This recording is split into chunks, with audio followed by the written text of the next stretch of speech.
la mer qu'on voit danser le long des golfes clairs. On a fait assez de fioritures, donc on va rentrer directement dans le vif du sujet, et c'est toi donc qui va ouvrir le banc en tant que président GDT et du comité scientifique de direction du secteur. Merci beaucoup. Merci à l'école des comptes et chaussées de nous recevoir. Merci à M. Clinton. Merci à vous tous, élèves. Et puis merci aux diplômés, parce que je pense qu'il y a plus que deux. C'est-à-dire, je pense qu'il y a un certain nombre de diplômés dans la salle. Parce que je crois. Merci d'être là. Alors, pour vous parler, je vais vous parler du transport maritime, qui est quelque chose qui peut paraître à la fois très ancien, mais qui bouge énormément. Le transport maritime, son paradigme, c'est d'être lent. On va entre 15 et 22, on va dire, donc entre 20 et 30 km/h à peu près. À cette vitesse-là, on consomme peu, en fait, donc on produit peu, il faut le rappeler. Et on est pas cher.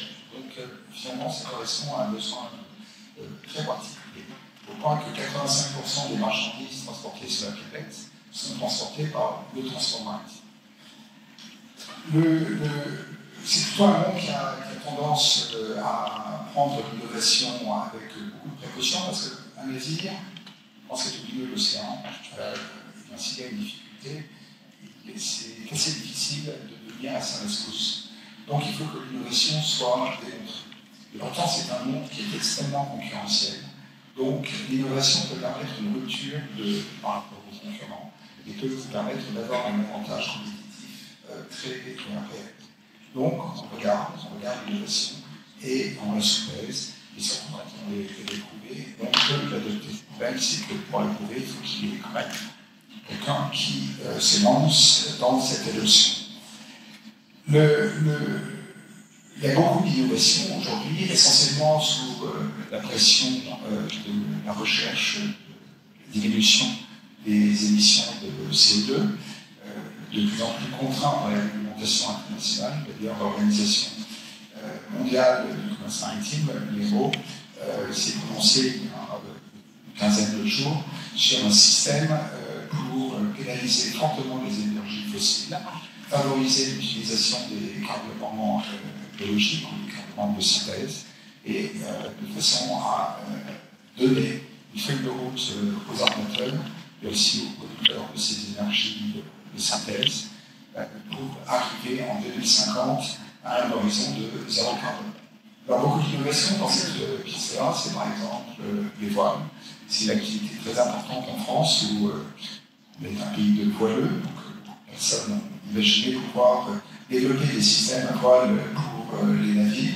Et je crois que c'est d'ailleurs très révélateur de l'esprit innovant et de l'esprit de start-up qu'il peut y avoir dans notre pays aujourd'hui, que de voir toutes ces initiatives dans le domaine de la voile pour les bateaux marchands. La société que je dirige a investi dans une société de voile qui vient de l'idée du commandant Cousteau, donc au milieu des années 70, reprise par des Catalans, des industriels catalans avec des chercheurs français. Voilà. Et assez je pense que Édouard nous en parlera parce qu'il a son armement travaille beaucoup sur les voiles, il en parlera beaucoup, c'est beaucoup de voiles. Donc c'est un sujet qui se développe très rapidement. Les bulles sous le navire aussi, qui permettent de diminuer le frottement entre la coque et l'eau, qui est un sujet qui est de plus en plus adopté. Le captage du CO2 sur les navires, un navire qui fonctionne au GNL peut avoir un échangeur, par exemple, qui utilise le froid du GNL pour liquéfier le CO2. C'est un liquéfier le CO2, on gèle la vapeur d'eau. Et donc, on s'en débarrasse sur cet échangeur. Les nageoires, sur lesquelles on a investi, qui utilisent des vagues sur l'océan pour générer une électricité qui peut alimenter un certain nombre de fonctions sur le navire, et on peut continuer dessus. C'est beaucoup d'initiatives qui interviennent en Europe.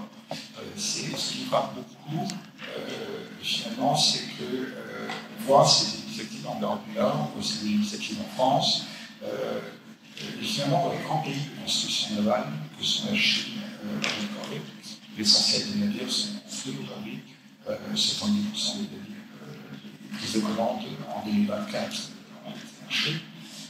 Vous comprenez qu'un certain peut se montrer un peu acquis sur ces positions 2020.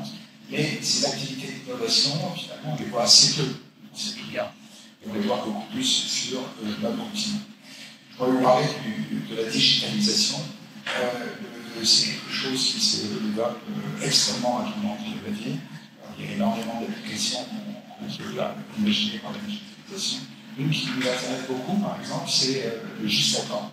C'est-à-dire, souvent, l'habitude d'aller très vite, de façon à arriver devant un port et attendre leur tour d'arrivée, attendre l'encre en les embauches. C'est un mode de fonctionnement qui n'est pas très équivalent, qui est la prédature en termes de CO2. Alors que si vous organisiez une gestion de juste à temps entre les créneaux dans les ports et les vitesses de navire, eh bien, vous pourriez faire quelque chose de beaucoup plus économique. C'est dans le corps, bien sûr. Une globalisation, c'est devant une nationale d'accord, c'est très compliqué, et ce serait extrêmement intéressant.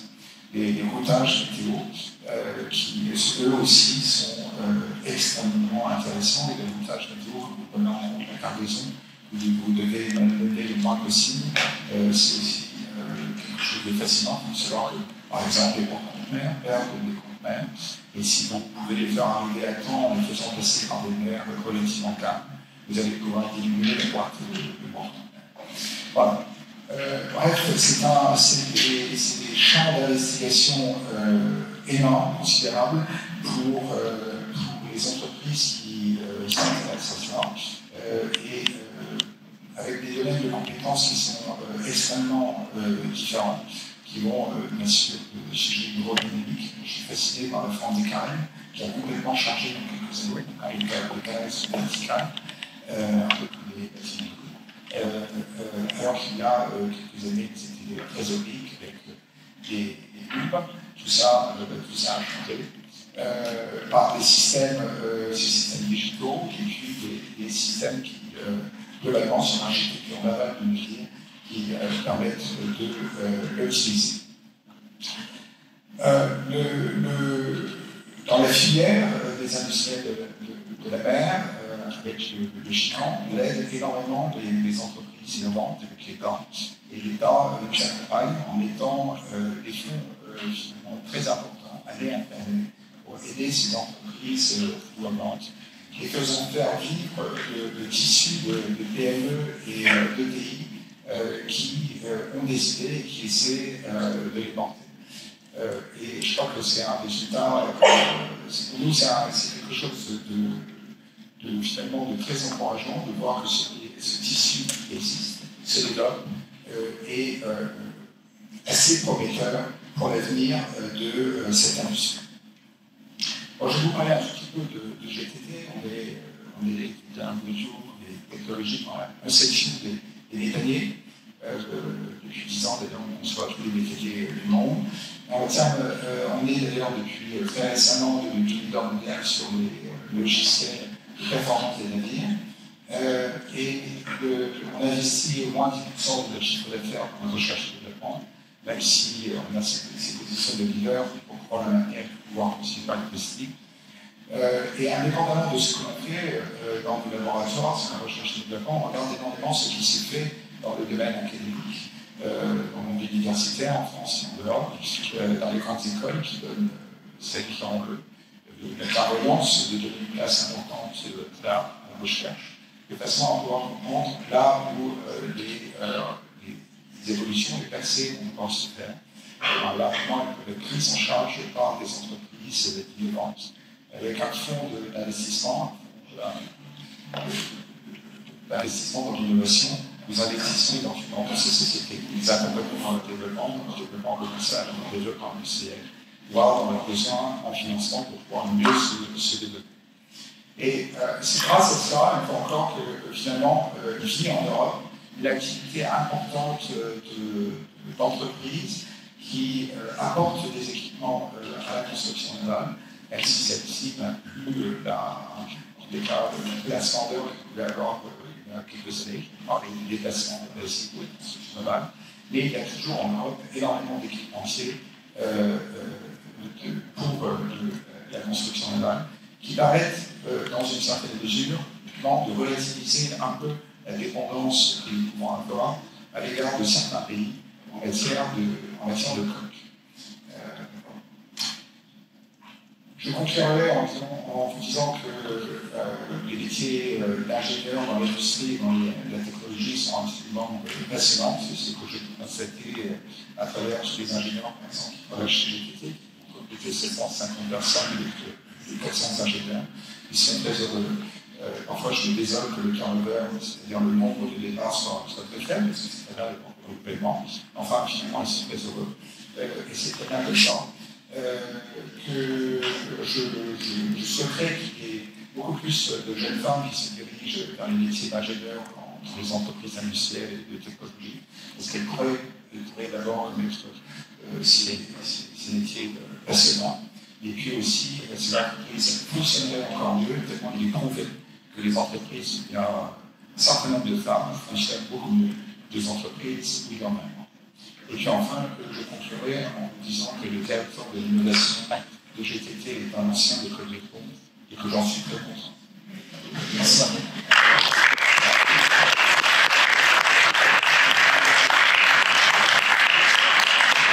Merci Philippe pour résumer le tissu église du célèbre et du célèbre Banquis, ton intervention, il devait encore se développer dans l'avenir avec des ingénieurs, des scientifiques, des chercheurs, heureux, pas simplement en scientifique, qui avaient des GTT, parce que c'est un enfer. Des chercheurs. Et bien, et voilà. C'est mon tour. Le long du largement, toujours maritime. Merci Francis, sensible. Merci Francis, et bonsoir à tous, merci de nous recevoir, et je suis très heureux d'être là parmi vous, de pouvoir vous parler de sujets qui nous sont chers et qui sont, je pense, importants pour notre pays. Je vais rester peut-être un petit peu général au début, puis vous parler un peu de l'observateur par la suite, mais je vais peut-être commencer avec ma casquette armateur de France, pour vous rappeler quelques éléments peut-être en l'introduction, pour rappeler que la France est une puissance maritime. Et elle doit rester absolument parce que c'est un atout d'être une puissance maritime, et on le voit particulièrement dans le monde géopolitique dans lequel on évolue, et j'y reviendrai. La France est dotée du deuxième espace économique maritime au monde, et elle dispose donc, grâce à ça, d'un avantage unique dans la compétition internationale. Sa flotte, ses ports, ses chantiers, ses équipementiers, ses bureaux d'études forment une filière industrielle maritime d'excellence, intégrée et exportatrice. Et je dis bien exportatrice, on ne le sait pas, c'est peut-être assez, mais la filière maritime française a une balance commerciale excédentaire exportatrice. Et c'est pas très à la mode en France en ce moment, mais pourtant c'est le cas, ça mérite peut-être d'être souligné. Et là aussi, c'est une force, un atout dont on doit bénéficier. Et donc on est en France capable de concevoir, de produire, de transformer, d'exploiter des navires d'aujourd'hui et de demain. Et donc cette filière complète est une condition de souveraineté logistique, industrielle et technologique. Et donc le maritime, c'est pas un sujet sectoriel, c'est un levier stratégique de notre souveraineté. Parce que dans le monde incertain dans lequel on évolue, maîtriser nos approvisionnements, moderniser nos ports, produire nos propres navires, former nos marins, c'est ce qui fonde notre capacité à décider en autonomie. Et c'est ça la souveraineté. Et donc on doit s'appuyer là-dessus parce qu'en France, on a tous les moyens de pouvoir faire ça. Alors pour vous parler un peu d'Armateurs de France, d'un point de vue général, aujourd'hui c'est l'organisation professionnelle qui regroupe tous les armateurs français, et puis l'écosystème des armateurs, avec les assureurs, les armateurs, etc. On est à peu près 63 compagnies membres d'Armateurs de France, avec un très gros armement qu'on ne nomme plus, c'est la CGN, quelques ETI dont fait partie de l'observateur notamment, et surtout une très très large majorité de TPE, de PME, qui sont le poumon de notre dynamisme, de notre filière, de notre développement, de notre inventivité, et qui va être sans doute le moteur de l'innovation et de ce qui va nous permettre de faire face au monde dans lequel on évolue, qui est un monde en constant changement, auquel il faut tout le temps s'adapter avec le maritime, et ce sont ces PME-là qui nous apporteront certainement des solutions vers lesquelles on va se tourner pour évoluer demain. Et donc l'ambition d'Armateurs de France, c'est bien sûr de développer, de défendre, de promouvoir le pavillon français, les marins français formés par notre école de marine marchande, et bien sûr être un leader du maritime dans le monde, mais surtout aussi de la transition énergétique maritime. Alors comme le disait tout à l'heure à l'instant Philippe, aujourd'hui dans le monde, 90%, 85, 90, les chiffres évoluent, mais à peu près 90% des marchandises transportées dans le monde passent à un moment par la mer. Et en face de ça, le transport maritime est responsable de 2,8% des émissions de gaz à effet de serre. Alors, c'est un grand écart, évidemment. On peut dire que c'est très peu par rapport au volume transporté.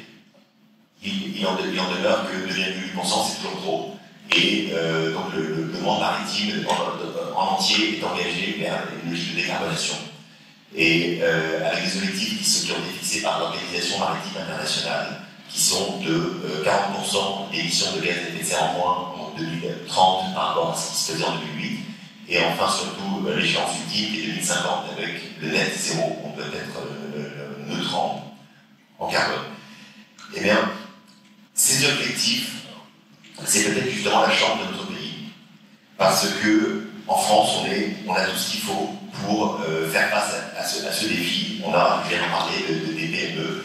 On a un monde maritime qui est très engagé dans la décarbonation, qui est en avant sur le reste du monde, vers la décarbonation.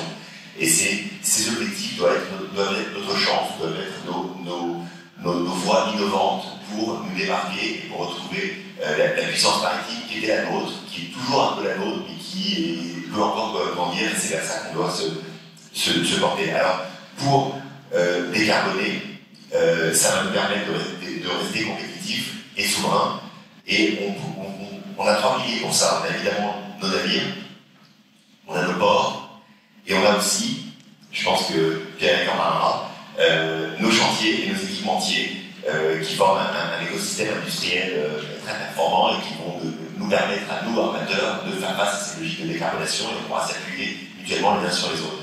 Et c'est tout le sujet du plan stratégique de décarbonation que nous avons signé hier avec le GICAN, Eric et l'Union des ports de France pour nous engager conjointement dans cette logique de décarbonation, parce que c'est un besoin pour le monde évidemment, mais c'est aussi un atout. On doit utiliser cette obligation en France comme un atout pour nous démarquer, pour retrouver notre ambition maritime. Alors pour cela, évidemment, qui dit décarbonation dit aussi investissement très lourd. Et pour faire face à ces investissements, à ce mur d'investissement, parce que les calculs nous ont montré que pour être au rendez-vous de 2050 et du net zéro, les investissements que devront réaliser l'ensemble de la filière maritime française, c'est entre 70 et 110 milliards d'euros d'ici 2050. C'est un mur financier.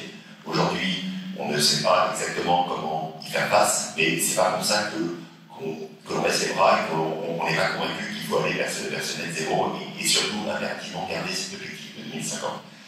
Et donc, si les armateurs sont convaincus de cet engagement, ils sont aussi depuis 2024, depuis cette année par 2025, soumis au règlement des ETS, qui sont les compensations carbone, que l'on doit depuis le mois de mars calculer et compenser à la fin de l'année. Et donc ce sont des compensations, ce sont des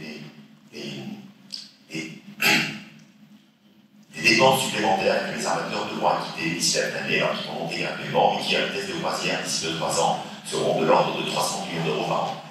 Et alors, c'est revenu que les armateurs sont tout à fait d'accord pour quitter. Il faut qu'on se débrouille pour les flécher vers la décarbonation, non pas des navires, mais de la filière en entier. Et c'est tout le but du plan stratégique de décarbonation du maritime que l'on a présenté hier, et qui doit s'articuler, donc ce fléchage des ETS, qui reviennent à l'État, pardon, je vais préciser qu'il y a à l'État, et donc on demande à l'État de les flécher, non pas vers les armateurs, mais vers la filière tout entière, parce qu'on est tous tenus par les mêmes engagements, par les mêmes contraintes, et que ce soit les ports, les équipementiers, les chantiers navals et les navires, on a tous à faire face à ces exigences du net zéro, et donc on a décidé d'avancer collectivement pour demander ce fléchage des ETS qui devront donc, nous demandons qu'ils soient déployés vers, évidemment, les navires décarbonés, pour transformer également les ports en hubs multi-énergie décarbonés, et enfin, et surtout, favoriser la recherche et le développement pour la production et le développement d'équipements décarbonés aussi. Donc, ce fléchage doit être effectivement très simple. On demande qu'il soit piloté par une gouvernance mixte entre l'État, la filière, les experts, qui soient soumis à des indicateurs de performance, comme la réduction des émissions, la retournée industrielle, etc. Et surtout, doit permettre le déploiement rapide de solutions et des investissements. Donc il faut que les choses là très simples, que le fléchage soit simple, pour que toutes ces PME innovantes en France puissent se lancer dans leur développement, la production industrielle dont on a besoin tous. Un autre levier qui doit nous permettre aussi de développer la décarbonation en France, c'est le certificat des économies d'énergie, dont le maritime est encore un peu largement exclu. Alors, on a en France, on a des pépites, on a des voiliers cargo intelligents comme ceux de d'autres, on pratique l'optimisation des hélices sur les ferries, on pratique le routage météo. Donc tous ces sujets doivent être reconnus pour intégrer le certificat des économies d'énergie afin d'être aider à un développement qui nous servira, nous, armateurs, par la suite. Et enfin, Philippe le signalait tout à l'heure, l'Organisation maritime internationale, au début du mois d'avril, a franchi une étape très importante avec l'adoption du Net Zero Framework, qui consiste à avoir une norme mondiale pour réduire l'intensité énergétique à bord des navires, et ainsi qu'à une taxation mondiale des gaz à effet de serre, ce qui permet de raisonner à l'échelle mondiale et ne plus avoir de zones géographiques de taxation qui auraient permis, et de type de taxation qui auraient permis des arbitrages, et d'avoir une norme mondiale, une uniformisation de ces contraintes va permettre de faire face à l'objectif de l'OMI sans avoir d'arbitrage, en étant tous orientés vers les mêmes objectifs avec les mêmes contraintes et les mêmes taxations. Voilà, et donc cette décarbonation ne doit pas nous faire oublier qui doit être un atout pour notre pays, parce qu'on est parfaitement équipé avec toutes les entreprises qu'il faut pour y faire face, mais ne doit pas aussi nous faire oublier le monde des géopolitiques dans lequel on évolue, et donc qui doit être un levier pour développer la flotte stratégique. Alors la flotte stratégique, on en parle depuis longtemps, mais on se rend compte, année après année, qu'il y a eu depuis 5 ans plus de réquisitions de navires français qu'il y en a eu depuis les 15 ou 20 années précédentes. Alors que ce soit pendant la crise Covid pour acheminer des masques chirurgicaux, que ce soit pendant les ouragans Irma pour acheminer des vivres d'urgence aux Antilles, que ce soit avec la crise de l'eau récente à Mayotte pour acheminer l'eau potable vers le territoire, ou encore même avec les crises géopolitiques, avec la guerre entre la Russie et l'Ukraine, on se rend compte que d'avoir une flotte autonome, c'est quand même quelque chose d'extrêmement important. Et en France, on sait qu'on a une flotte autonome, une flotte stratégique, ça veut dire une flotte sous pavillon français, ça veut dire des marins formés aux technologies nouvelles pour armer ces navires, ça veut dire une base industrielle là-bas forte, capable de construire et d'entretenir ces navires, et ça veut dire des ports modernisés, capables d'accueillir les technologies de demain. En France, on a tout ça.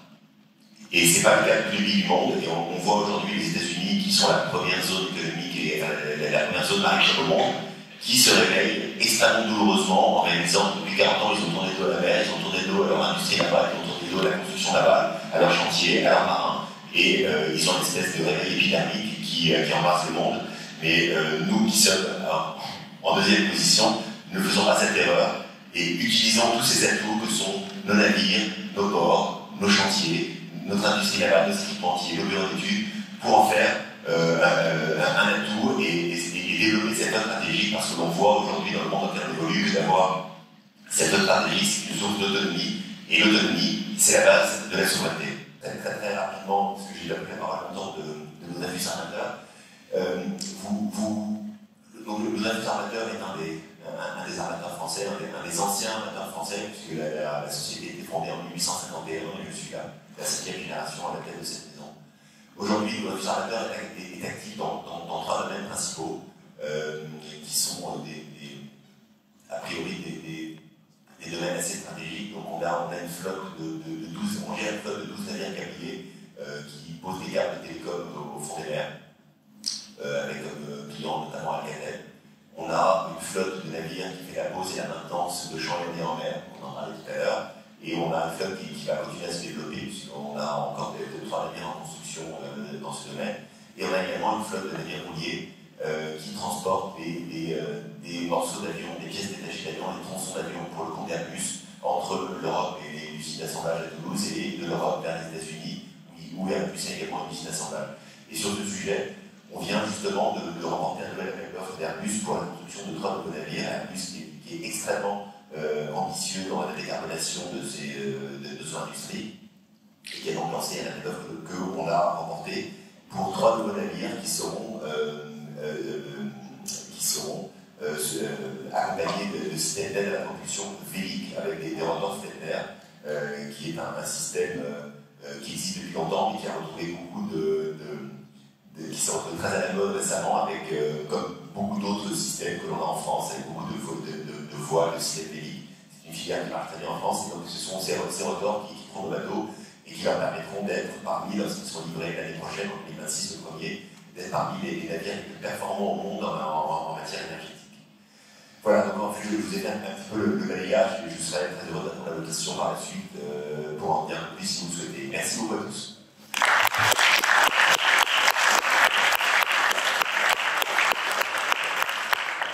Merci beaucoup, Édouard. J'avais vu effectivement il y a cette signature entre l'Armateur de France, le Gitan et l'Union des ports de France. Effectivement, ce sont des signaux qui sont encourageants. On exposait à soulever une question qui nous concerne tous les 3, donc je vais faire pour l'état général, et je vais demander tout de suite à Pierre et pour lequel je sais que beaucoup sont là, de nous dire ce qu'ils pensent de tout ça. Qu'est-ce que je pense de tout ça? Bonjour à tous. Oui, pour tout ça, on a besoin d'ingénieurs. C'était ça l'introduction. Et donc, si vous êtes là aujourd'hui, c'est que vous avez sans doute un intérêt pour le monde maritime. Et si on est là aujourd'hui, c'est pour essayer de vous convaincre que cet intérêt, il faut le traduire dans nos carrières professionnelles et venir nous aider à faire tout ça. Voilà, mes collègues en ont déjà dit beaucoup. On parlait beaucoup de décarbonation. Moi, je vais aborder un autre sujet de la souveraineté qui est que malheureusement le monde n'est pas gentil et que pour protéger la mer et les océans, pour protéger nos zones économiques, pour protéger nos ressources minières, halieutiques, il y a sans doute aussi besoin de se protéger tout court. Je parle devant un ancien chef d'état-major de la marine. Voilà, je parlais un peu de défense et de militaire qui fait totalement partie de cette souveraineté. C'est normal pour Naval Group, Pierre Francis. Alors, qui n'est pas une entreprise d'État. Il a été pendant 380 ans, on les appelait les arsenaux à l'époque, mais qui depuis 20 ans est une société de droit privé à capitaux publics. Ce n'est pas une société d'État, voilà. Donc c'est une vraie société, une vraie entreprise privée qui emploie 17 000 personnes et qui est totalement focalisée sur le naval de défense, on fabrique des sous-marins, on fabrique des frégates qui vont contribuer à la souveraineté par la capacité de protéger la mer et les océans. Je crois que les trois Philippe l'ont dit, 90% des échanges, moi je rajouterais, et alors j'ai eu la modestie de ne pas le dire, et voir des 95% d'Internet circulent par des câbles sous-marins que de magnifiques armateurs posent. 99% d'Internet. On pense à Internet par les satellites, en fait non. Ça passe par des câbles et ça passe par des câbles sous-marins. Vous l'avez vu récemment dans l'actualité. La capacité de maîtriser cette souveraineté des câbles sous-marins, étant donné ce qu'on peut y faire, et si on veut les agresser, est un élément extrêmement important. Voilà. Alors, l'industrie navale française, qui qui est coordonné par le GICAN, que j'ai l'honneur de présider. Ça fait 50 000 emplois répartis sur le territoire. Là, je parle de l'industrie, la construction navale, les bateaux, les chantiers, les équipements, répartis sur tout le territoire. C'est une industrie principalement littorale, quand même, mais pas que. Et notamment la partie équipementière n'est pas que littorale, on en trouve un peu partout. D'ailleurs, la région Île-de-France est une très grande région de construction navale par sa partie équipementière. Et c'est vrai qu'une des spécificités de notre industrie navale est d'être quand même littorale sur les grandes infrastructures, et notamment les grandes infrastructures portuaires qu'on va trouver à Pont-Naval, à Cherbourg, à Brest, à Lorient, dans la région nantaise. Et si je parle de Nantes, évidemment de Saint-Nazaire, le chantier atlantique, et puis après on va aller en Méditerranée, la zone de Toulon, etc. sont des zones de construction. Le littoral c'est attractif, donc madame ou jeunes ou futurs ingénieurs habités dans une ville littorale est recherché aujourd'hui. Même Cherbourg, qui longtemps a souffert d'un manque d'attractivité, est devenu aujourd'hui extrêmement attractif. Le Cotentin, peut-être là parmi vous qui viennent du Cotentin, est une région magnifique. Et Cherbourg est un port magnifique et un port de construction navale.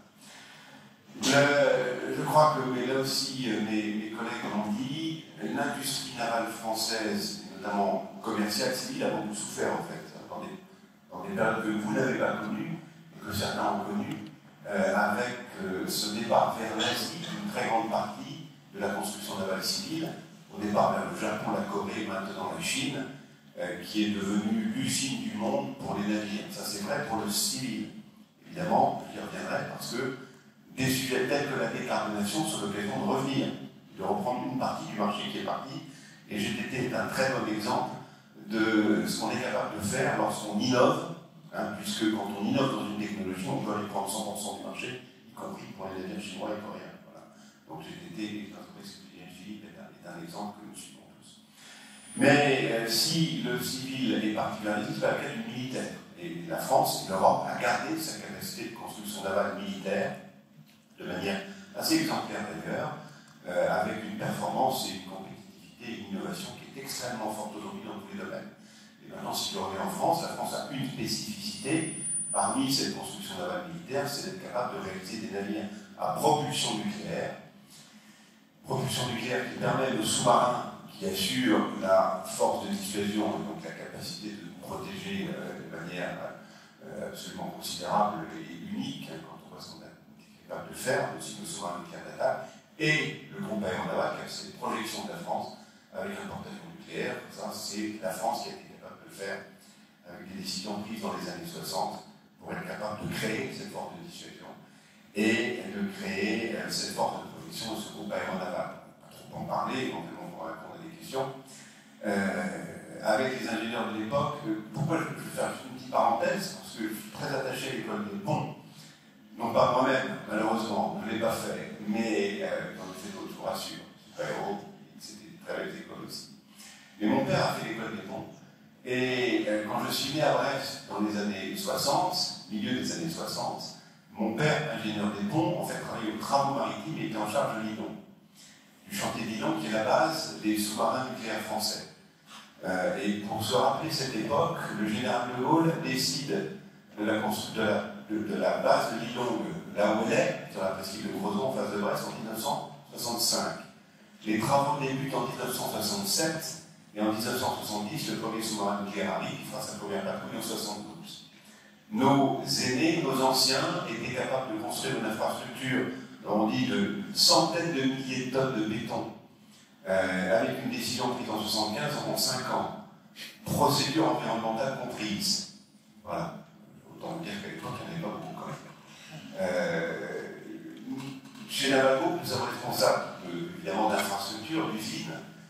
Aujourd'hui, on a un magnifique projet littoral dans une ville qui s'appelle la Longue des Morts à côté de Hyper, pour construire une usine qui travaillera dans le domaine des drones et des systèmes de drones. 3 minutes, j'en dirai quand même 2 mots. Ça fait 3 ans qu'on est dans les procédures environnementales. Je pense qu'on va y arriver. Après l'usine, on arrivera à la construire. Voilà, c'est le sujet des infrastructures dans notre domaine, que ce soit les infrastructures portuaires, on en a parlé, ou l'infrastructure d'usine, est évidemment absolument fondamental pour cette souveraineté. Et pour ça, on a besoin de beaucoup d'ingénieurs des ponts et de tous ceux qui travaillent avec. Donc, encore une opportunité de venir chez nous. Alors le sujet, c'est le sujet de l'innovation, dans ce contexte, dans ce panorama. Et c'est vrai, et comme vous l'avez dit, la France a une position assez unique dans cette industrie maritime et dans cette capacité à innover. Je pense que si on a insisté sur la décarbonation, ce n'est pas un hasard, parce que c'est vraiment un sujet absolument fondamental, qui est imposé par la réglementation, mais aussi qui est fondamental tout court.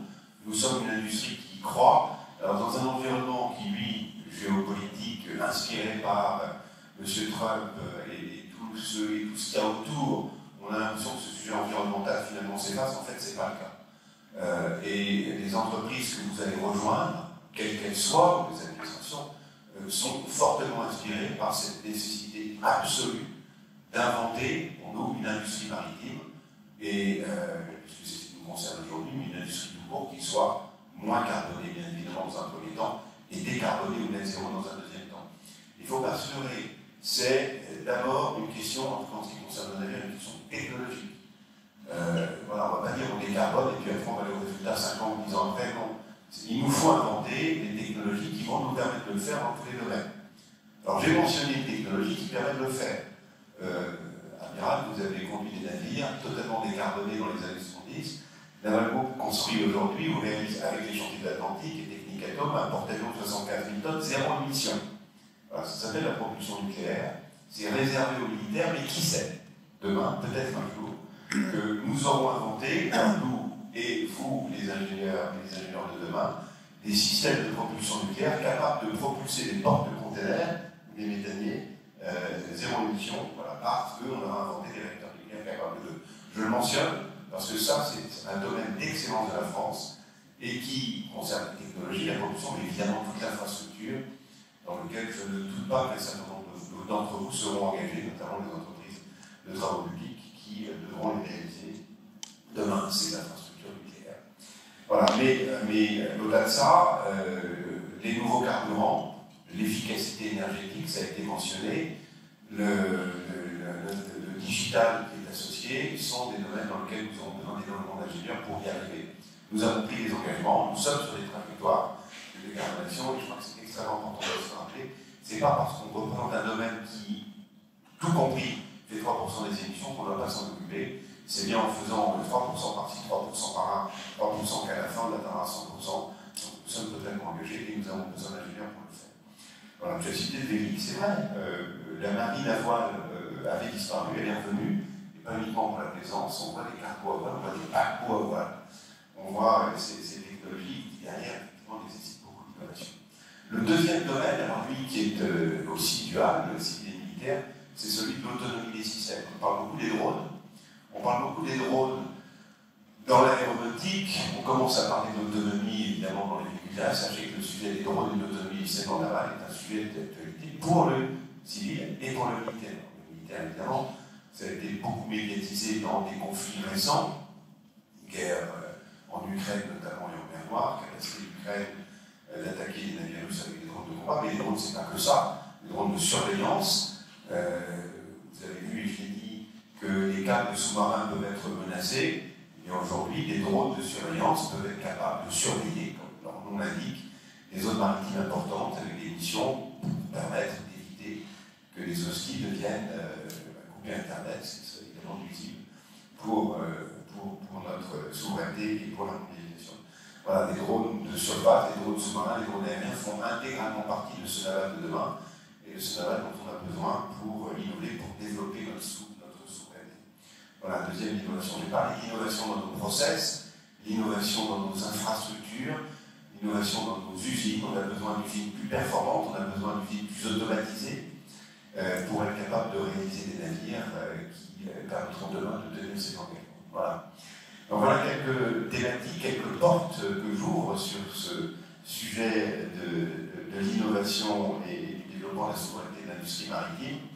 Et en rappelant, je parlais des forces de la France, Édouard, tu as parlé aussi des sources de financement, donc cherchons tous ensemble pour être capable de financer cette innovation dans des trajectoires budgétaires compliquées en ce moment, il faut se battre.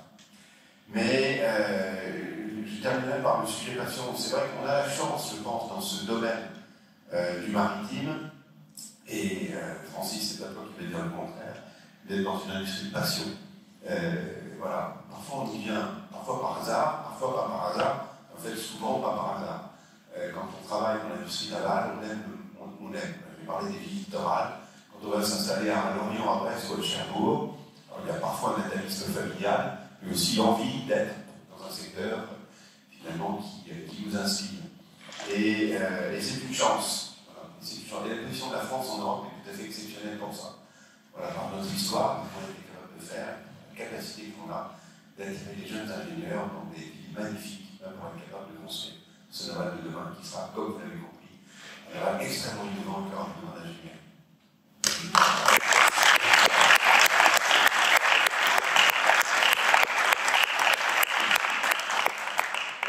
C'était brillant et clair, comme le nécessaire d'ailleurs. Je pense que, comme nous avons pris un petit peu de retard, quelques bifurcations, on va passer très très vite au débat général avec la salle. Vous pouvez le débat entre nous, sauf si vous avez quelque chose à rajouter l'un par rapport à ce qui est l'autre. Mais à la suite de mon intervention, il y a juste une précision que je peux donner.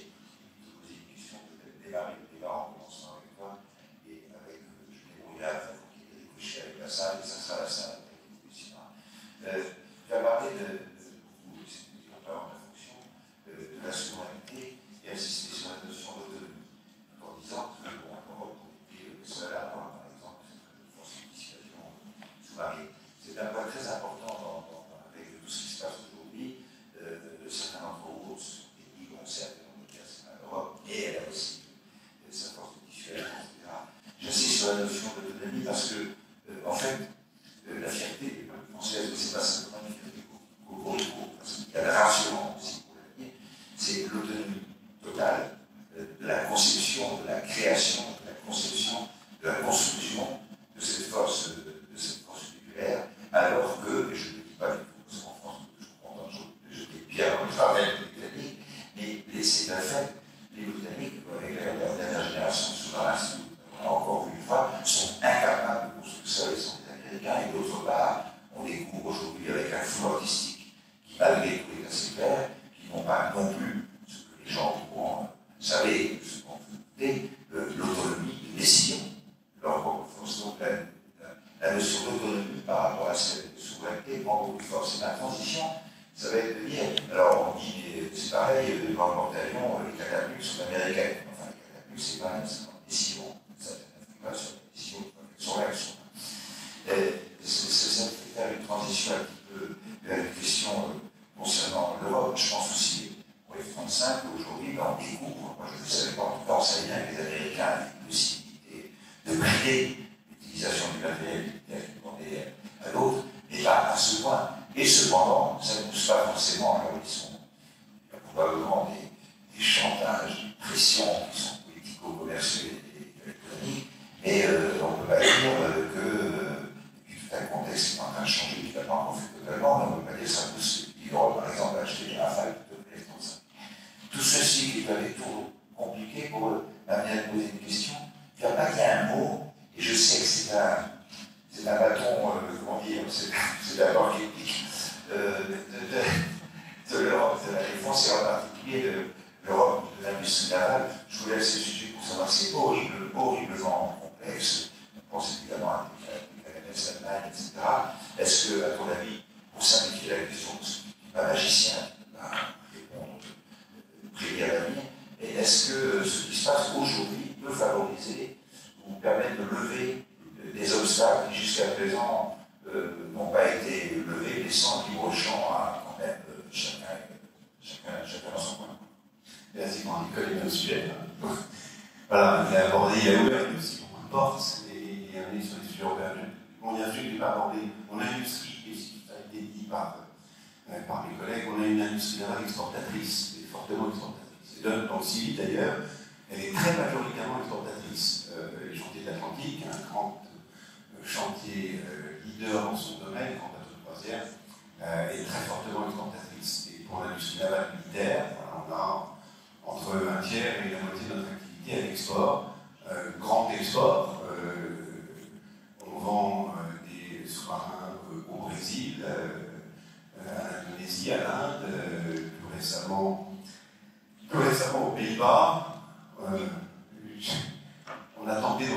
l'Australie. C'est vrai que c'est incroyable comme ce sujet de l'Australie a été médiatisé en fait, je me rends compte. Peut-être ça a popularisé ce qui était dans la boucle. Et d'ailleurs, ça a permis, je fais des digressions, on revient à l'Europe, hein, mais ça a permis de se rendre compte que nos activités navales de défense et cette souveraineté étaient finalement soumises aux aléas politiques. Ça nous a permis de prendre conscience dans notre domaine de ce qu'étaient les États-Unis, un peu les Anglais, mais surtout les Américains. Et comme je le dis souvent depuis quelques semaines, c'était pas Trump. C'est-à-dire que la décision américaine de nous sortir d'Australie, c'est comme ça que c'est passé, c'est eux qui ont décidé, et le coup de poignard mondiaux, le problème diplomatique, etc., le fait de ne pas l'avoir bien, c'était pas Trump.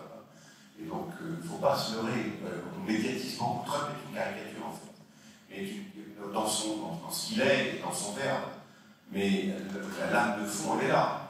Et le réveil de l'Europe, notamment sur ce sujet de souveraineté, il prend plus en compte la lame de fond que le verbe de Trump. Et on a bien vu le verbe de Trump, il est vers un jour, le lendemain, il dit oui, il dit non. Mais par contre, là, il ne faut pas se leurrer. Et là, il faut qu'on fasse attention, d'ailleurs. C'est pas parce qu'il a dit oui un jour et l'autre, puis oui, qu'à la fin, c'est oui. Il faut regarder cette lame de fond et de ce qui se passe entre les États-Unis et le reste du monde. Et voilà, l'histoire de ça. Bon, alors après, je reviens à l'Europe.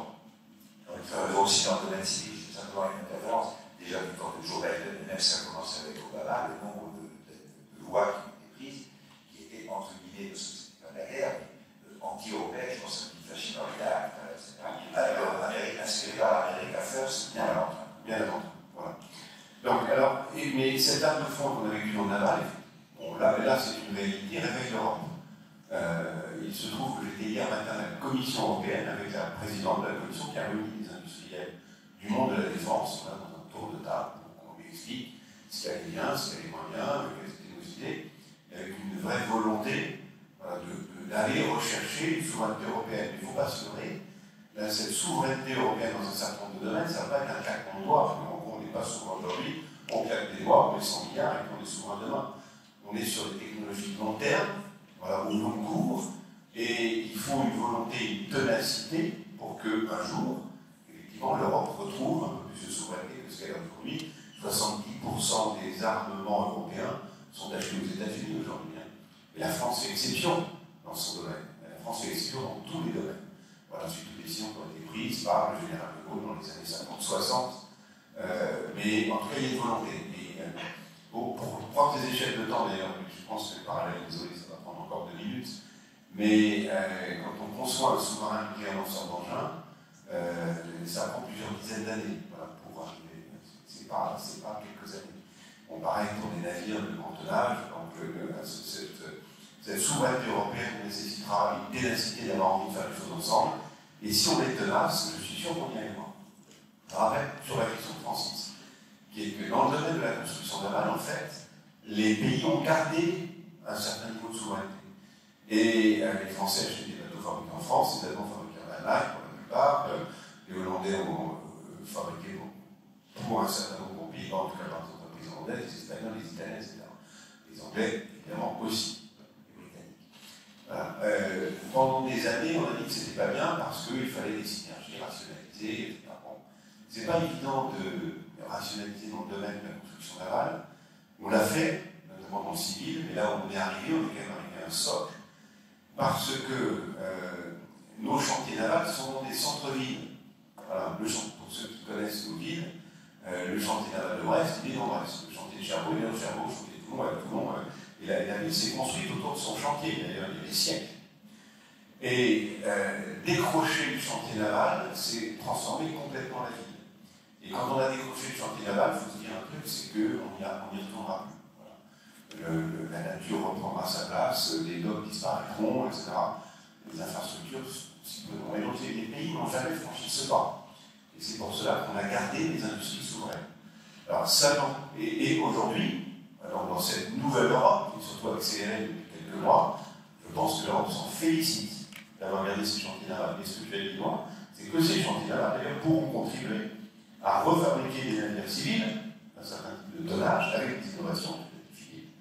Et on ne peut que se féliciter d'avoir gardé ces chantiers et ces compétences. Ça n'empêche pas qu'on peut coopérer, et qu'on doit sans doute plus coopérer en Europe, Alors, l'Allemagne coopère avec les Pays-Bas, la Belgique, les Pays-Bas coopèrent avec la France, l'Italie coopère avec la France, l'Italie coopère avec l'Allemagne, la Grèce achète des bateaux français. En ce moment, il y a des grandes compétitions en Europe du Nord, et on espère que la France va être retenue pour certaines d'entre elles. Voilà, donc, et la coopération européenne. Et c'est vrai que l'Union européenne augmente considérablement les budgets alloués à la coopération de défense. Il n'y avait quasiment rien il y a quelques années, et il y a beaucoup maintenant. Et ça, pareil, la nationale d'ingénieur, c'est vraiment une bonne nouvelle. Parce que moi, j'ai commencé ma carrière dans une très grande volonté de coopérer en Europe. On est dans les années 90, il y a beaucoup de programmes en coopération.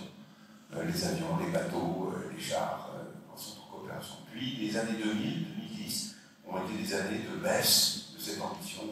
Et là, c'est reparti depuis les années 2020. Et nous avons tous de très grands projets de coopération. Et quand on ouvre, les jobs que vous aurez quand vous travaillez dans l'industrie, et en particulier dans nos industries, seront très probablement des projets soit de souveraineté, évidemment le nucléaire on ne partage pas, soit des projets en coopération, soit des projets avec l'histoire internationale. Et donc, une longue digression pour répondre à ta question, cher Francis. Oui, absolument, l'Europe est une opportunité. L'Europe a envie de mettre de l'argent, et en tout cas, elle se prépare à le faire. Et si l'Europe est tenace, et si les pays ont envie de cette ambition commune, nul doute que dans 10, 15, 20 ans, on aura retrouvé dans beaucoup de domaines, et en particulier de cette construction navale civile, des pans de souveraineté qu'on avait perdus. Merci beaucoup. Bien. Donc, si vous êtes d'accord, est-ce que l'un des orateurs a quelque chose à rajouter ou critiquer ce qu'a dit son confrère? Non. Le seul qui soit tranquille ici, c'est celui qui contrôle le vrai pourcentage du marché. C'est les bases qui travaillent énormément de fournir. Bon, la salle, le débat est ouvert. La parole est à la salle. Alors, je vais faire distribuer les micros s'il y a des questions.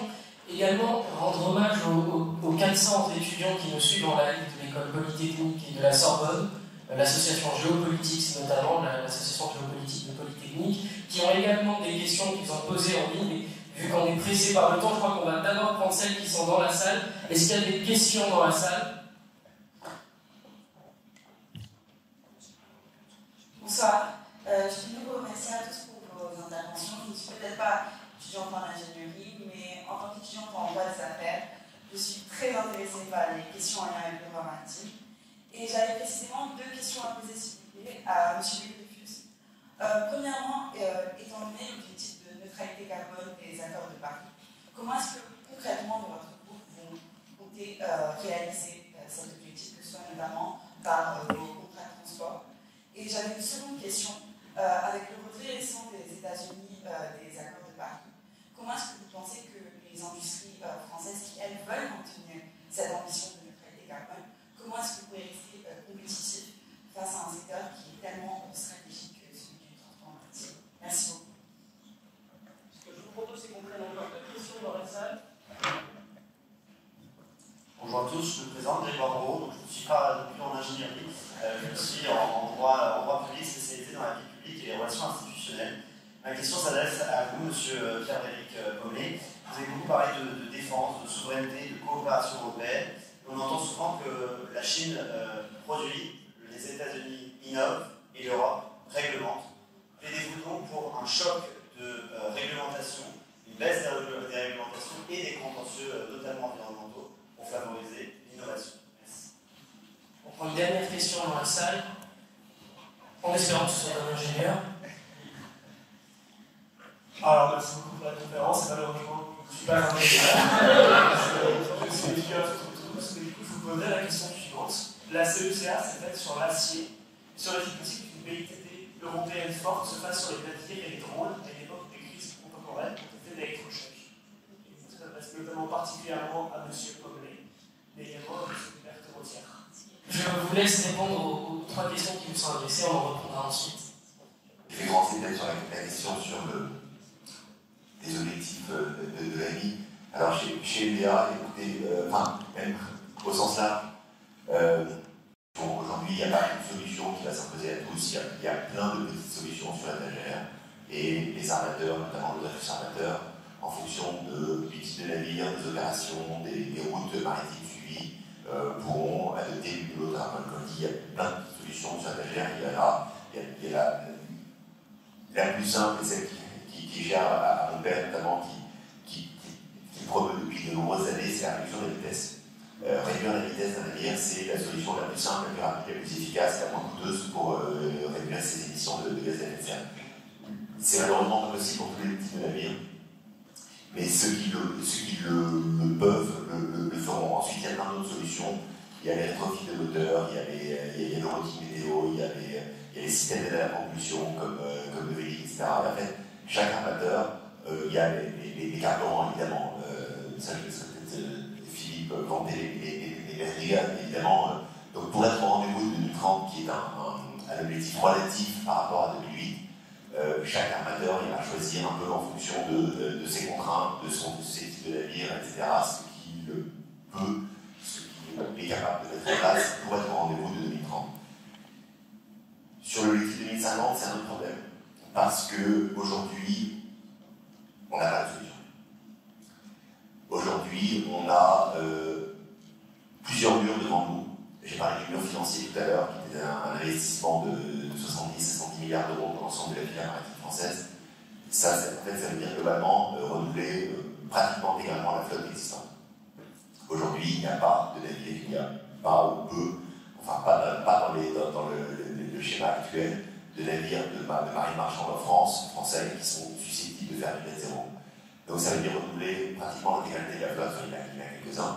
Ça, c'est le premier sujet financier. Le deuxième sujet, il est technologique, parce qu'aujourd'hui, il existe des types de carburants qui sont capables de fournir du net zéro, il y en a plusieurs, et on n'a pas encore vraiment choisi lequel ou lesquels seront les carburants qui l'emporteront. Est-ce que c'est l'hydrogène, est-ce que c'est la lumière qui s'entend en hydrogène, est-ce que c'est le méthanol, est-ce que, enfin, il y en a plusieurs, il y a plusieurs solutions, et elles sont toutes en phase d'étude, elles fonctionnent toutes.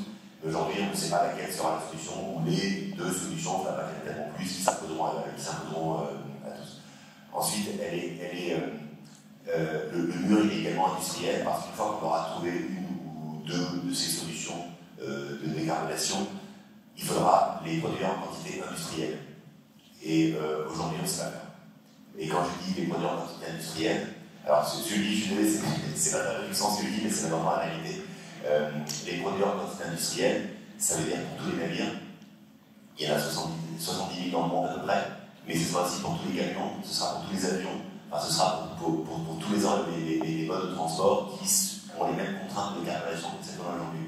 Et produire des carburants complètement décarbonés, capables de produire du net zéro aujourd'hui, à part le nucléaire, aujourd'hui on ne sait pas faire. Ça veut pas dire qu'en 2050 on ne saura pas faire, mais aujourd'hui en 2025 on ne sait pas faire.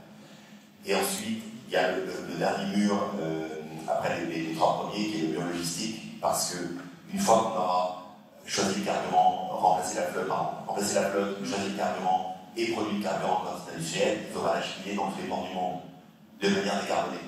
Parce que sinon, on ne sera pas du net zéro. Et donc, il va falloir avoir toutes les logistiques pour acheminer tous ces carburants. Comme aujourd'hui, il y a du fût ou du gasoil dans tous les ports du monde, ou presque, il faudra que ces carburants soient acheminés dans tous les ports du monde et soient disponibles à peu près à tous les navires, dans tous les aéroports, dans tous les avions et pour tous les camions. Donc voilà, donc c'est ça, c'est les échanges qu'on a. Et aujourd'hui, si on est totalement mobilisé, c'est pour ça que c'est ce qu'on dit, c'est ce que j'essaie de rappeler le plus souvent possible, parce qu'on parle beaucoup de 2050 et des gens du net zéro. C'est très bien, c'est l'objectif le plus ambitieux et le plus nécessaire que l'on ait aujourd'hui dans notre planète, même si le maritime est responsable de 2,8% des émissions, je l'ai dit tout à l'heure, c'est toujours 2,8% de trop, et surtout ce chiffre en croissance, ça c'est ce que je n'ai pas oublié de dire. Donc c'est important de viser le net zéro. Mais avant de viser le net zéro en 2050, soyons déjà en rendez-vous 2030.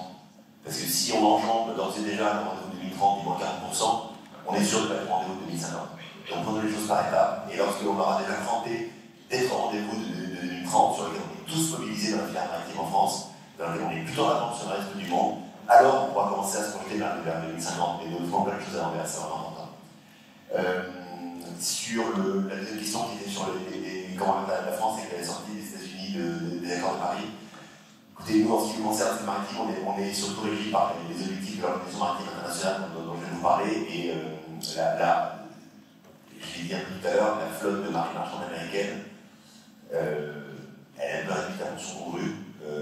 C'est la décision des Américains d'un peu tourner de la mer il y a quelques années, il y a de nombreuses années, et sera bien autorisé à 10 ans. Donc aujourd'hui, nous, pour ce qui nous concerne, c'est l'OMI qui nous, enfin c'est les objectifs de l'OMI qui nous guideront, et c'est les objectifs de l'OMI que l'on soutient.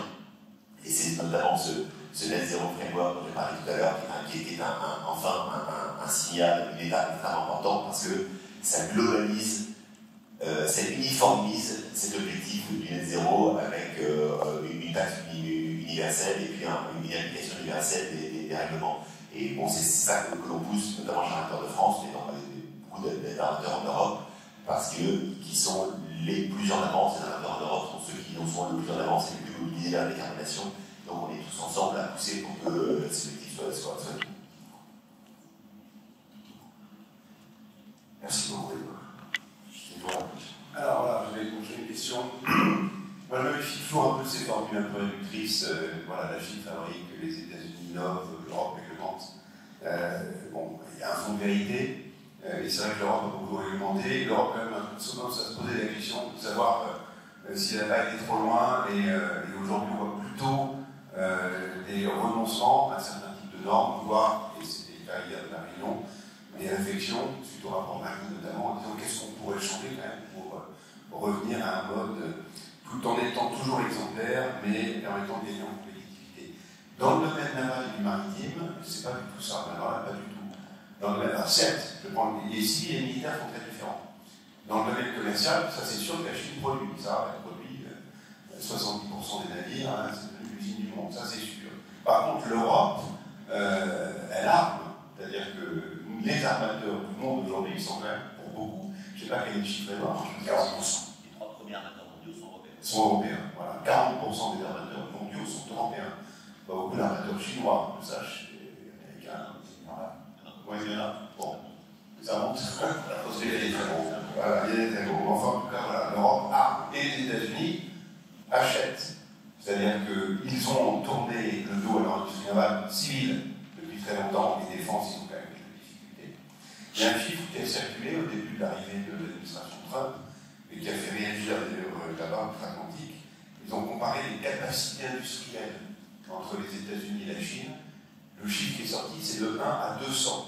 1 pour les États-Unis, 200 pour la Chine. Et donc ça fait réagir. C'est pas en un claquement de doigts qu'ils arriveront à changer. Bon, en tout cas, ça les fait réagir. Ça n'a pas été le cas en Europe, en tout cas pas à ce niveau-là.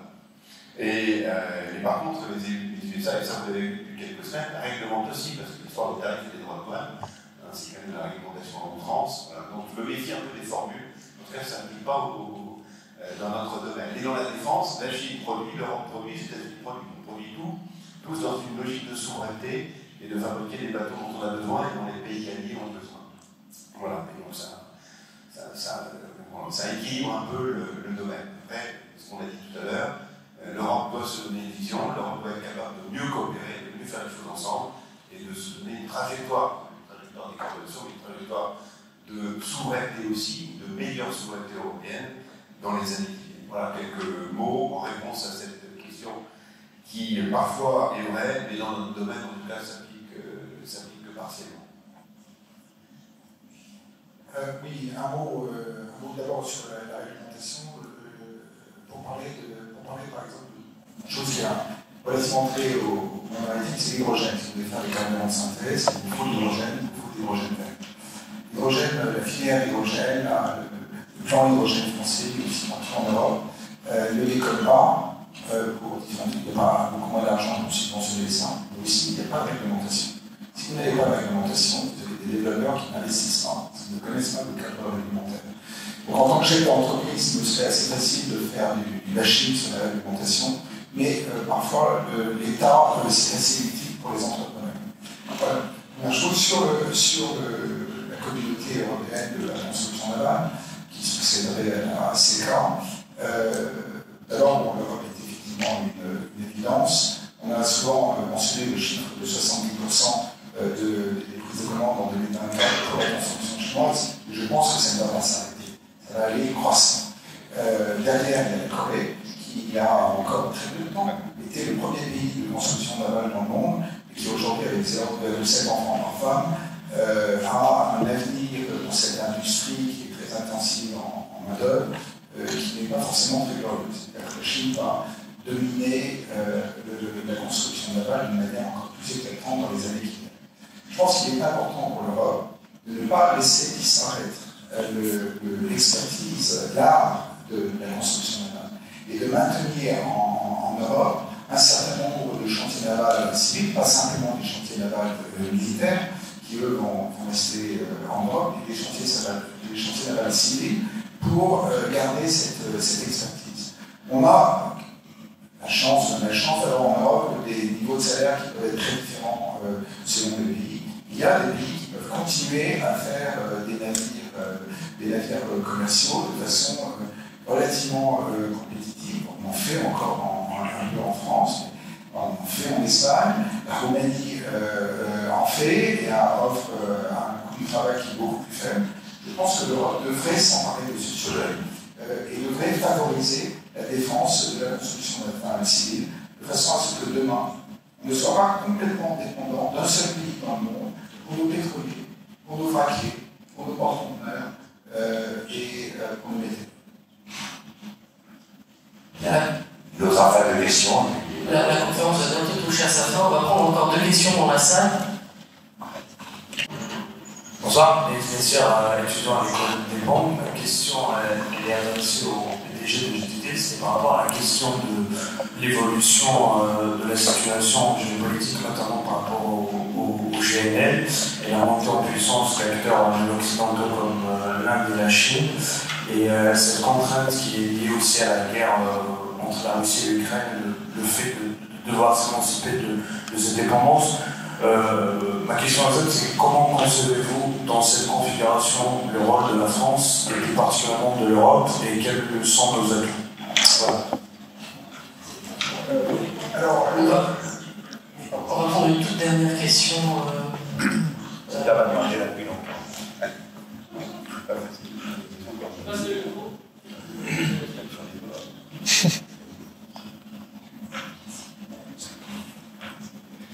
Bonjour, moi j'ai une question pour la groupe. Vous avez beaucoup parlé de l'Europe et de coopération européenne, et cependant une critique qui est souvent faite envers la France, c'est qu'elle veut faire de la coopération européenne seulement au profit de la France, et c'est un moyen pour vendre son matériel. Et comment la politique de Naval Group s'inscrit dans une véritable construction européenne, avec pas une volonté de vendre notre matériel, mais de produire tout simplement. Et on va prendre une toute dernière question.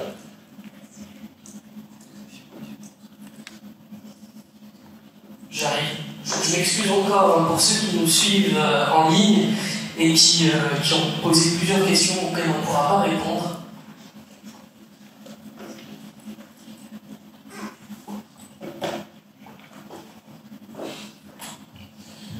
C'était là sa dernière question, je pense. Merci beaucoup. Du coup, moi, c'est pour le groupe LPR. Je voulais savoir, sur ce côté solution, j'ai un peu l'impression, en fait, dans la manière dont vous le présentez, que vous avez présenter d'abord des solutions qui viennent combler pour arriver à ces 40%, et après dire on va avoir une vague, on va passer au méthanol, à la monnaie, quelque chose comme ça. Mais du coup, est-ce que cette solution en 2 temps, elle ne cache pas derrière un travail énorme? Il faudrait peut-être commencer plus tôt, par exemple, parce que si on met des rotors sur un bateau, ça va quand même, ça va réduire un petit peu, mais c'est pas ça qui va forcément nous aider plus tard. Et si plus tard on passe des bateaux au méthanol, ils n'ont peut-être pas des rotors, parce que derrière, c'est pas forcément une solution qui sera économiquement viable d'avoir des rotors plus en bateau méthanol. Voilà, c'est l'approche en 2 temps, j'aurais bien aimé un peu plus de détails là-dessus. Oui, alors pour répondre à votre question, effectivement, le 24 février 2022, l'Europe a découvert qu'elle était extrêmement dépendante de la Russie en matière d'approvisionnement de gaz. Plus exactement, c'est tombé à un très mauvais moment, puisque à ce moment-là, il y avait un grand producteur d'électricité en Europe qui, pour le problème de corrosion de son train, ne pouvait pas fournir, en particulier à des pays proches comme l'Allemagne, toute l'électricité dont elle avait besoin. On a découvert aussi que l'Allemagne avait fondé une bonne part de son développement industriel sur un prix de l'énergie qui était extrêmement faible, qui venait de Russie. On a découvert un peu après aussi que les tuyaux, c'était une infrastructure extrêmement vulnérable et qu'on pouvait détruire des tuyaux. On savait que le client était prisonnier du du fournisseur, que le fournisseur était que vous aviez des clients. Ça, on le savait, on ne savait pas, quand même, on n'avait pas forcément imaginé, en tout cas, le commun des mortels n'avait pas forcément imaginé que des tuyaux et des tuyaux sous-marins pouvaient être fulgurants. Donc on a découvert le GNL pour suppléer au gaz centrale gazeuse et on s'est rapidement tourné vers ça. Il y a beaucoup de projets de GNL qui ont démarré, énormément de commandes de navires. Le GNL ayant la beauté d'être à du gaz, ayant la beauté d'être très bien distribué dans le monde, il y a du gaz aux États-Unis, en Amérique du Sud, aux Antilles, en Afrique, au Moyen-Orient, en Australie, en Indonésie, en Malaisie, en Russie aussi, bien sûr, évidemment. Et je pourrais continuer comme ça.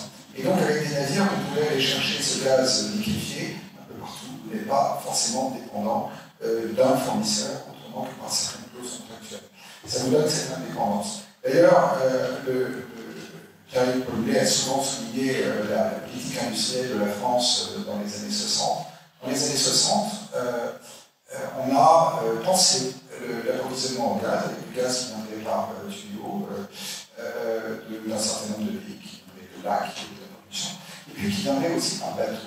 Il y avait ce double approvisionnement de façon de ne pas être complètement dépendant du gaz qui viendrait par tuyau. On a maintenu ça au fil des années, qui a permis de nous donner une certaine indépendance au début des années 2020, en pouvant faire venir des mécaniques. Chose que les Allemands, bien que tout le monde en parlait, tout le monde leur disait, vous mettez complètement entre la main et les Russes, n'ont pas voulu faire. Voilà, alors moi, je crois que pour le reste du XXIe siècle, la Russie a détruit sa crédibilité de fournisseur en énergie, et que la leçon qui était donnée au plus fort à l'Europe, que les Français connaissaient, qu'un mix énergétique, connaissaient relativement, qu'un mix énergétique peut être un mix diversifié, n'est pas prêt d'être oublié.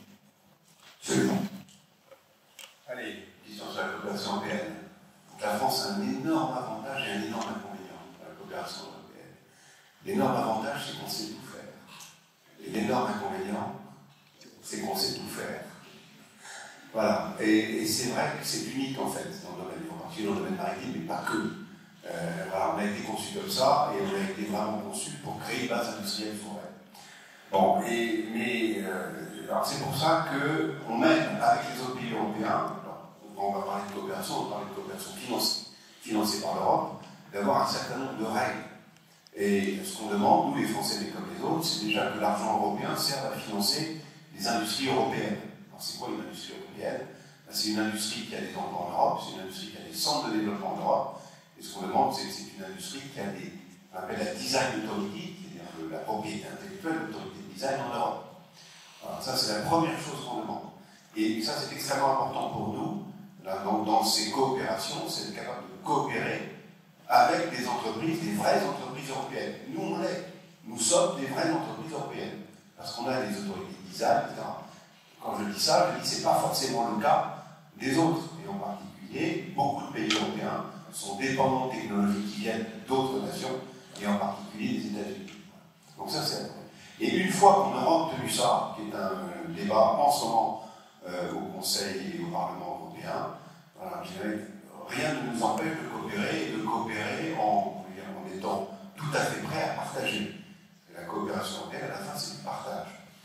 Je donne l'exemple d'un projet de coopération qui a réussi dans le domaine naval, les frégates Horizon, Forbin, Chevalier Paul pour la France, donc les frégates de défense antiaérienne, un programme qu'on a fait avec l'Italie, 2 bateaux en Italie, 2 bateaux en France, en partageant le design, en partageant les équipements, on a les radars, en partageant les systèmes de missiles, on a les mêmes systèmes de missiles, et finalement, ça s'est fait entre 2 entreprises souveraines, Naval Group et Fincantieri, on a été capable de le faire.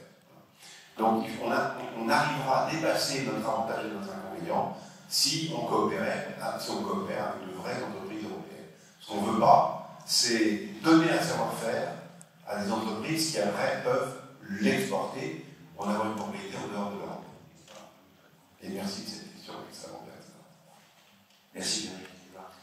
Alors sur la question sur l'objectif 2030 avant 2050, en fait, la réponse c'est tout simplement le principe de réalité économique qui s'applique à nos clients et donc à nous. Aujourd'hui, tous nos navires, tous les navires que l'on a fait construire depuis 2018 ou 2019 sont tous dual fuel, gazole, méthanol. Donc ils seraient susceptibles aujourd'hui de faire du net zéro. Le problème, c'est que les clients ne sont pas prêts à payer le net zéro aujourd'hui, donc ils ne sont pas obligés. Aujourd'hui, pour faire fonctionner un navire au méthanol, pour avoir la même performance énergétique, c'est pas tout à fait la même chose entre gazole et méthanol, là où on paye une tonne de gazole environ 500 ou 600 $ en ce moment, le marché est plutôt bas, une tonne équivalente de méthanol, c'est entre 2 et 3 000 $. Et aujourd'hui, les clients ne sont pas prêts à payer ça, ils ne sont pas obligés de le faire. Donc, nos navires sont prêts.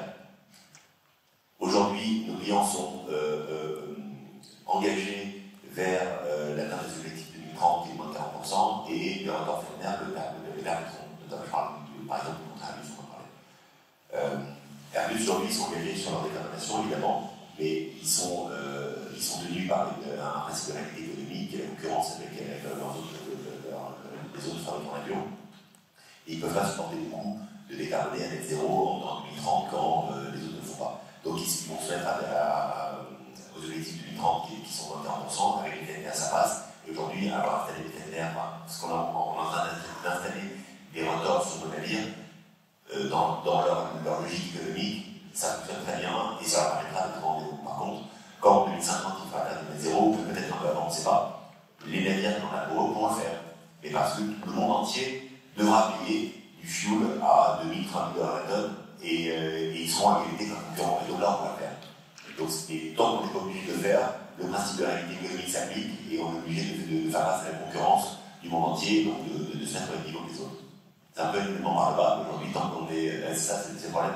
Et aujourd'hui, tant que certains ne sont pas obligés de le faire, ils ne le font pas. C'est pour ça que je dis qu'en Europe, en France notamment, on est très en avance, très mobilisé parce qu'on est parfaitement conscient des enjeux.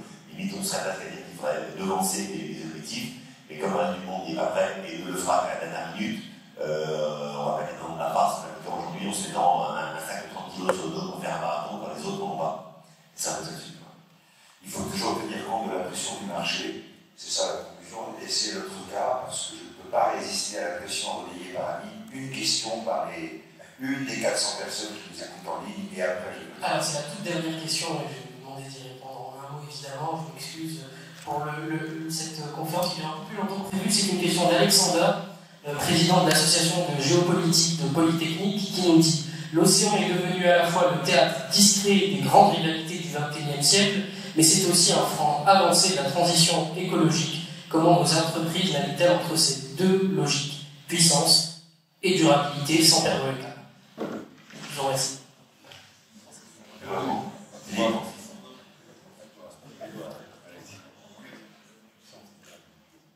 Puissance.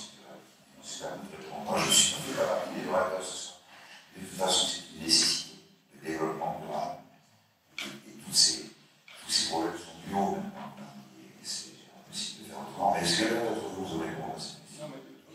On a dit, et je pense, j'espère que toutes les interventions qu'on a eues montrent l'engagement qu'on avait dans le domaine.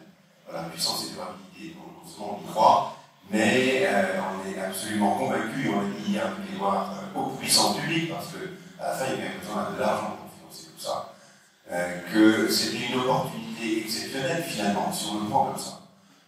Et pour nous, industrie navale, de reprendre des parts de marché qu'on a perdues. Voilà. Parts de marché sur les équipements, parts de marché sur les technologies, parts de marché sur les navires, parce qu'il y aura, quelque part, cette durabilité, à partir du moment où on considère qu'il faut garder la souveraineté de nos routes maritimes, de nos câbles, etc., il faudra le faire. On n'a pas envie de laisser les Chinois et les Américains, parce que si jamais ils sont sérieux, ils peuvent quand même revenir sur le marché de le faire. Voilà, donc on est extrêmement engagés, et il ne faut pas se régler aussi. Il faudra de l'argent pour financer tout ça. Les entreprises, hier, ce qu'on a dit, c'est que les entreprises financent finalement par leur compte de résultat, par leur capacité à dégager des revenus et des bénéfices, financeront une très grande partie. Mais il reste une partie qui soit une partie d'avançage d'ailleurs, et puis ensuite une partie complémentaire qui devra être portée par les États. Voilà, la solution qui a été apportée hier par Armateur de France, Gican et les ports, c'est de transformer, y mettre des nouvelles taxes. Transformons une partie importante de ces nouvelles taxes pour financer l'objectif. On met des taxes sur le carbone, c'est bien parce qu'à la fin on veut qu'il n'y ait plus de taxes carbone. Quoi de mieux que de mettre cette taxe au profit du financement des actions qui permettent de décarboner. Voilà. Et puis, à la fin, il n'y aura plus de taxe parce qu'il n'y aura plus de carbone. Voilà, mais on aura réussi notre affaire. Donc, voilà, puissance et développement durable, je pense qu'on est tous engagés dans ce domaine-là. On souhaite engager les la puissance publique. On est parfaitement conscient des difficultés budgétaires de nos États, et notamment en France.